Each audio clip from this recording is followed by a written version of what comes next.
What's up, guys? It's 405 crew again. This week we're in the Panhandle, Oklahoma.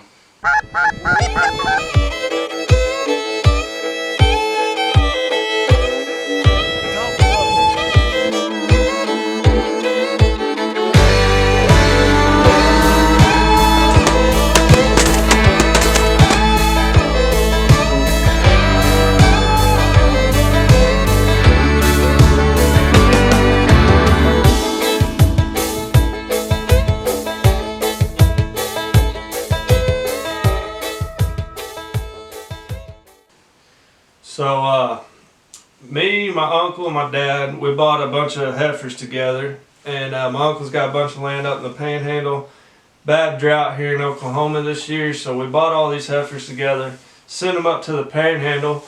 And when we're doing this, he's like, hey, you're probably going to have to come up here and help me build some hot wire fence here in, I don't know, November sometime.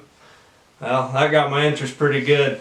Said, why don't we do it the first weekend of rifle season? He's like, well, when's that? So I told him. He's like, well, yeah, that'll work. So we kill two birds with one stone. I call up some buddies, say, hey, you want to go on a mule deer hunt? Catch is, you got to help me build a little fence. And I don't know, you think anybody's interested? It was well worth it. Let me just tell you, it was definitely worth it. We knocked the fence out on Wednesday. We did a little scouting in the morning and the evenings to start the day off, and then we got to work in the middle of the day so we could get our chores done, so we could get after the real reason we were there.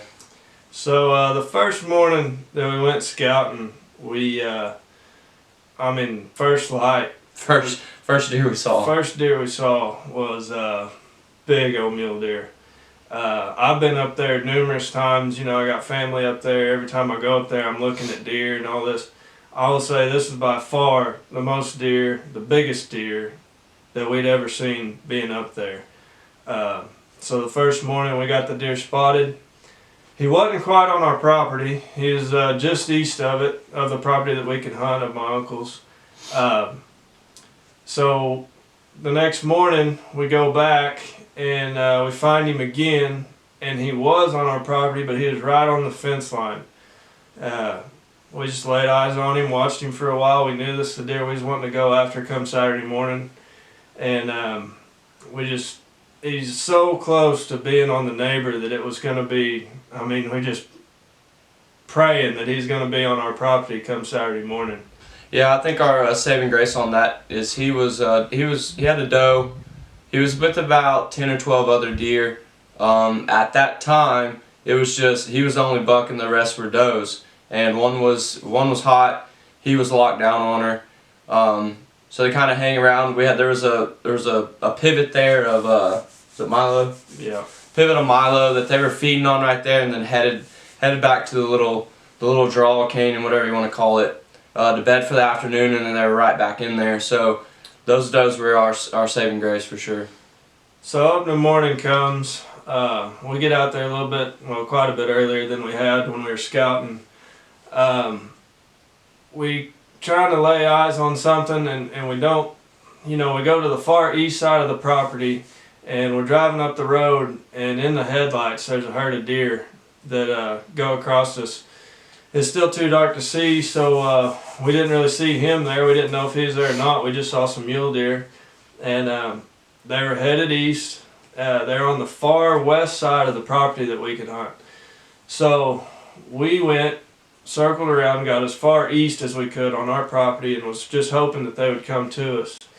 And we get everything set up, get out of the truck, and as soon as we had enough light to see through the spotting scope, I found him, and he was with them, along with another buck that we haven't seen all week. They were on a mission. They were headed straight east. I had to pull out the track shoes, and we had to take off running up the trail road to get up there and cut them off. They were moving at a pretty good clip. It was freezing cold that morning. I don't know what the actual temperature was. Had to be in the low 20s, teens maybe. Mm-hmm. We're all bundled up, and we had to sprint. There's no ifs, ands, or buts about it. We had to get up over the hill, get set up on them, and luckily there's a water tank that they like to water at on the east end of our property, and they were working their way to that, and the does kind of stopped and got a drink, and the bucks ended up doing that. They give us enough time to get up on top of the hill and get set up. Me and Josh are back behind. I'm trying to film. Ferg is on the gun first, and he's after the big one that we've seen the first few mornings. I feel like it's best if I hang back with all of our camera gear and everything. Me and Josh both will hang back, let Ferg go up another 20-30 yards. And luckily we was able to, what happened next was pretty awesome.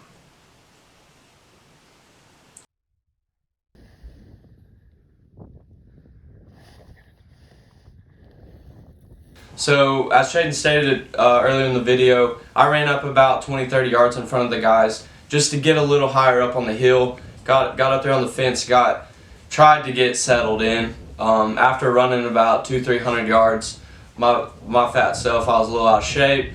And a big old buck like that, I got pretty amped up. I ended up shooting over him on the first shot. We're shooting suppressed, so I think that was a good saving grace. They really didn't know what was going on. He went, 10 yards, kind of stopped, looked around.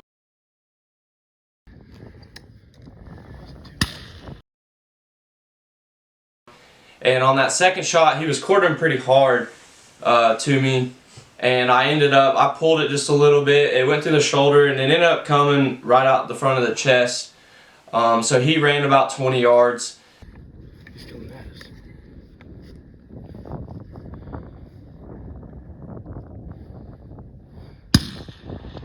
Got him. Oh yeah. Got him.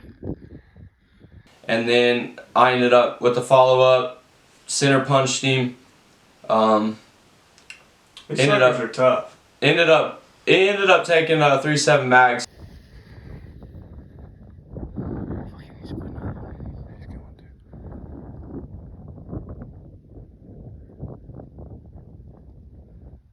He going down. He going down.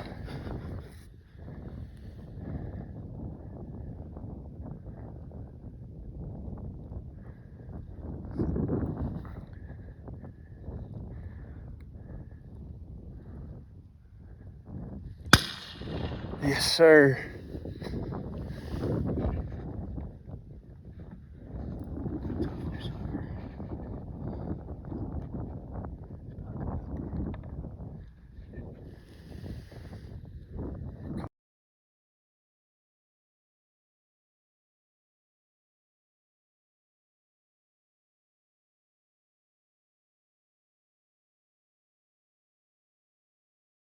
Now, I will say, by no means my shooting wasn't the greatest there. For people that are going to be watching this video that know me, they probably are going to find that pretty funny. So they know I get pretty amped up, and if I don't take the time to settle myself down, that'll happen. If you haven't missed a deer, you haven't been hunting long enough. So it happens to everybody. So right after my shot, I wanted to make sure my deer went down. Once he for sure went down, before I ended up taking the first shot, I got on another buck that was with him, and so I ended up finding mine, shooting him. He goes down. So Josh also has a tag. He's back there with Shaden filming, and so as soon as my deer goes down, I know it's down. I look back and start yelling at them to run up there.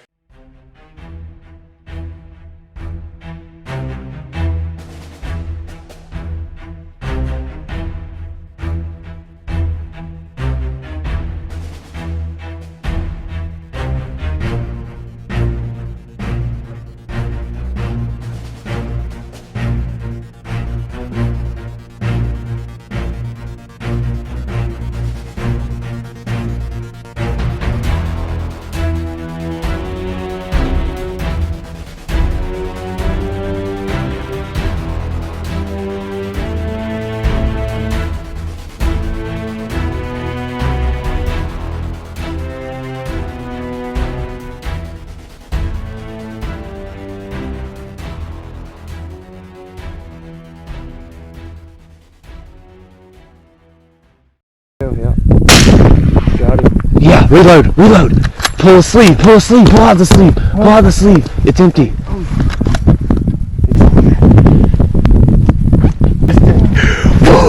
Let's go!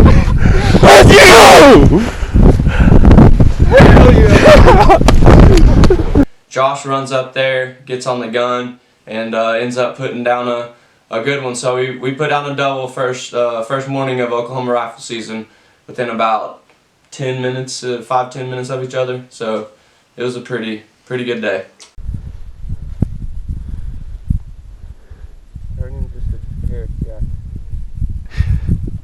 Oh, that's gonna be an expensive bill right there. I mean, just look at this side. Yeah, I mean, 20 minutes into first shooting light Oklahoma deer season, we got down to what ended up being a 163-inch mule deer. Josh killed a 133-inch mule deer. That's the biggest deer I've ever killed in my life.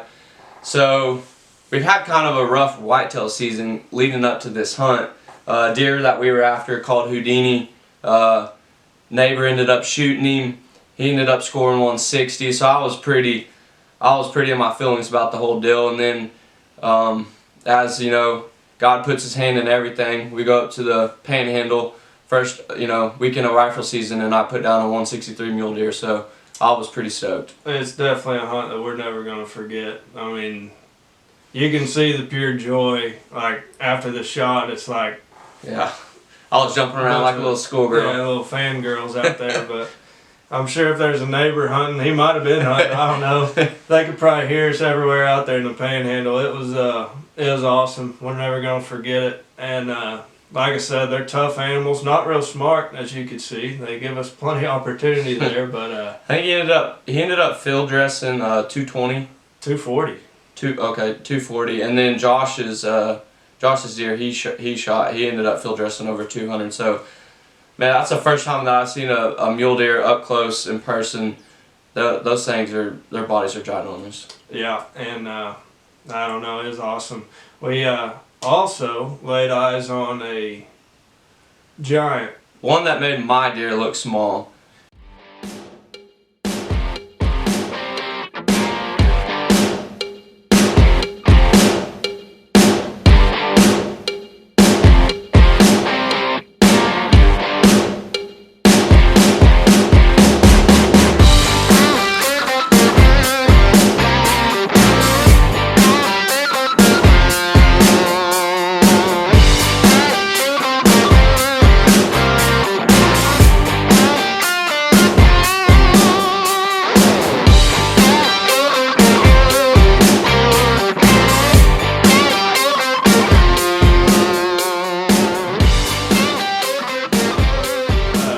So as soon as they kill, they're like, well, it's your turn now. So I never even expected to shoot on this trip. We would have been stoked just to get one down. Freaking getting two down and then having a chance to go after that big one that we had saw the morning after, or the afternoon before rifle season. God, that thing he was a giant. He's a stud, and I was pretty pumped to go after him. We went, hunted him hard. We found him again, but he wasn't on any property that we could hunt. I don't know, it's just one of them deals. We found out about some other stuff that we could bow hunt, and next year I'll be taking the phase 4, and we're gonna try to get him down. He was a stud. Yep. So after we got him down, we got pictures taken, got him field dressed and everything. We took him back to the farm.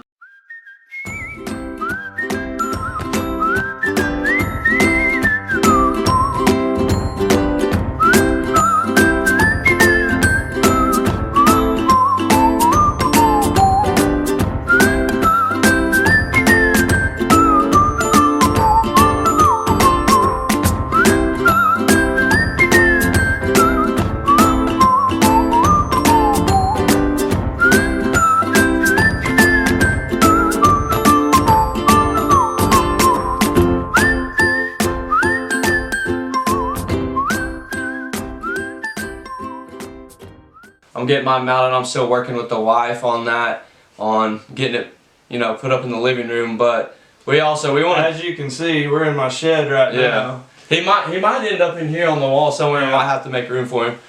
But we do want to take a moment to thank our families and our wives for letting us go do this. Jaden's got 2 kids, I've got 1. So it's a lot of work whenever we leave town and go. They think that we're, just out there just, having fun. And they're just the ones doing back all the work. But we do miss our kids while we're gone, and, we miss our wives too. So thank y'all. Yeah, like, subscribe, all that good stuff. We got a lot more content coming for y'all. We got another video we'll be dropping after this one. Chaden puts down a good Oklahoma whitetail. 8.5-year-old. We're gonna have some coyote hunts, hopefully. Might do a little pig hunting. So y'all stay tuned, man. 405 crew, we're out.